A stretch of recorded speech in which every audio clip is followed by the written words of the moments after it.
want to go down to some sound that we got from our colleague Ed Ludlow, who's in San Francisco, of course. He's the host of Bloomberg Tech. He was at an AI summit that took place there yesterday, and Jensen Huang, the CEO of Nvidia, was there as well. That's right. He spoke exclusively with Bloomberg Tech host Ed Ludlow about the massive $500 billion investment in South Korea's SK Group, as well as recent developments in Chinese AI. The semiconductor industry has really changed. And the reason for that, because we used to build computers for people to use, and we're going to still continue to build incredible computers. These are now processing AIs for humans to collaborate with. But in the future, we also have AI agents and robots, and they're going to be using computers. So instead of just a billion people using computers, we're going to have 100 billion agents and billions of robots all using computers. The computer industry, the chip that's built on top of the chip industry, surely is not big enough. And so this is one of the realizations of the semiconductor industry, that now computers are built not just for people to use, but computers are being built for computers to use. My guess is that the semiconductor industry is probably going to have to be 10 times larger than it is today over the next decade or so. And so working with our partners in Korea and around the world to scale up the supply chain of semiconductors so that we're prepared for this AI future is really important. I've had the opportunity to ask you about this more than once this year, but how much do you need the Korean economy to kind of get going to increase the supply of HBM bits for NVIDIA-based systems wherever they are? Well, we don't have enough bits. We're constrained in HBM memories, LPDDR memories. We're constrained in just about every part of the supply chain. We're even constrained now with land and power and construction workers to set up the data centers. I think this is one of the areas that's is going to make sure that we continue to build out in a throttled way, for a decade. And the reason for that is because these infrastructure, unlike electronic devices like PCs and phones and things like that, it's really, really hard to scale up land, power, and shell. And so all of the supply chain just really needs to get built out over the years. I think we have the ability as an industry to double each year, but we're going to have a hard time growing much faster than that. The $500 billion number is large. Could you just talk a little bit more about what it encompasses? We've gone over a lot on your commitment to the US in terms of spending. Is that NVIDIA spending in the Korean economy, or it's SK fronting capital expenditures? Just a little bit more detail. We're going to be purchasing memories from them for many years to come. And as you know, we build a lot of computers. In order to build $1 trillion worth of Vera Rubin systems, you're going to have to buy a lot of system memories to go with it. And so we have large purchase agreements and large purchase intentions with SK Hynix. Meanwhile, SK Telecom is going to become an AI cloud. We're starting to build already. They're intending to build up to 2 gigawatts in the near future. And in that agreement, we will be selling AI supercomputers to them. So between us, we're gonna do $500 billion worth of business, over $500 billion worth of business. I was able to sit down with SK Group Chairman Chae Tae-won very recently for about 40 minutes, and at the end of the conversation, we got to what is the difference in approach, the academic difference in approach on AI between the United States and China.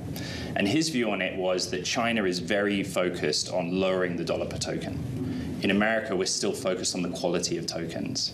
I wondered what you think of that. The goal of AI is to produce an intelligent, a smart answer. Now, you could approach it in a couple of different ways. You could, of course, make all of the tokens smarter and smarter, and as a result in using less tokens to do so. You could also produce AIs that are much more efficient and maybe can think longer, explore more options, and as a result produce a smart answer. There are many different ways to reach intelligence and deliver smart answers. In the end, really, I think you have to take a step back and just realize that both countries has extraordinary AI researchers. And whatever conditions and whatever resources that they have, amazing people will find great answers. And so my expectation is that China and the United States will continue to advance AI. The conditions are different, the resources are different, their constraints are different, but these amazing researchers will find answers. And I think that in the case of China, they're producing more AI researchers than probably all of the world has, in any given year. And so they're producing, manufacturing intelligence is important. They manufacture the most important version of it, which is the researchers. And so this is an area, a country that's going to produce excellent AI technology.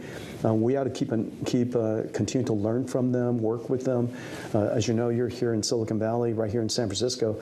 The number of AI researchers here that came from China that are Chinese is really quite significant. And so, we're really fortunate to have them here, and we just got to keep on racing. You made your first post on X. I did.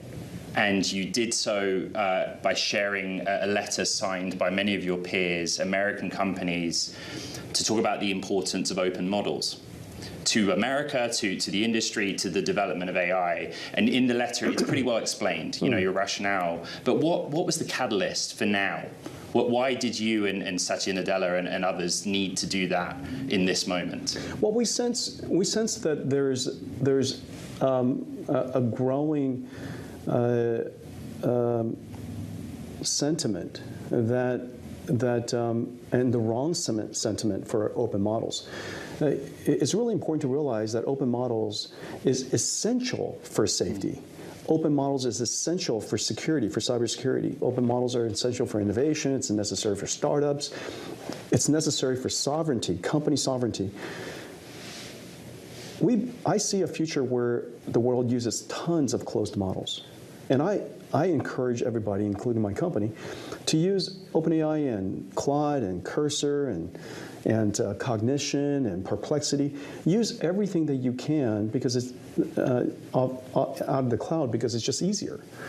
And you build only what you must. And so in order to build what you must, you need to have open models to do that with. And the areas where we must, maybe it's because we have expertise that we simply cannot afford to share. This is our company's alpha, our company's intelligence, and we have to make sure we keep that proprietary. Maybe it's because our company works in an industry that's regulated, and therefore we simply can't pass along the service level agreement, and we have to make sure that we can deliver fully on the service and the promise that we sign up for. Maybe it's something to do with sovereignty, that you simply, in a particular country, you have to have your own AI. You have to control your own AI.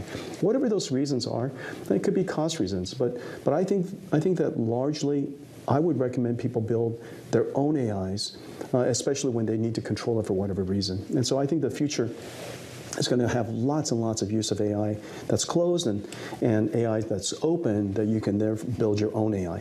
Now, one of the things that people misunderstand about these open models is, yes, you can host it yourself, but you can build your own computer, but most people use computers in the cloud.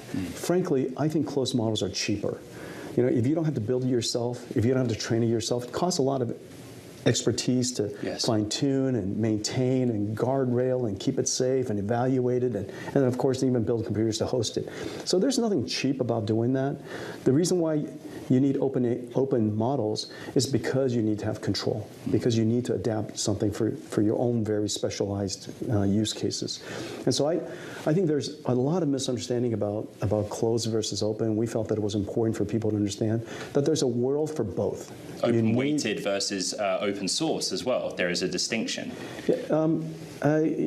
Open-weighted, as much as open as you can. The more open it is, in the way that we work, we put the weights out there. We also teach people how to train the model from the data that we also open source. And the reason for that is we want to enable you to completely reproduce the AI model that we've open weight. And so that ability, by us teaching you how to do that, you can then do it for yourself. I think the idea that the world is going to be one or the other is just completely wrong, and the idea that open models is somehow unsafe is also fundamentally wrong. And so we just want to make sure that people understand.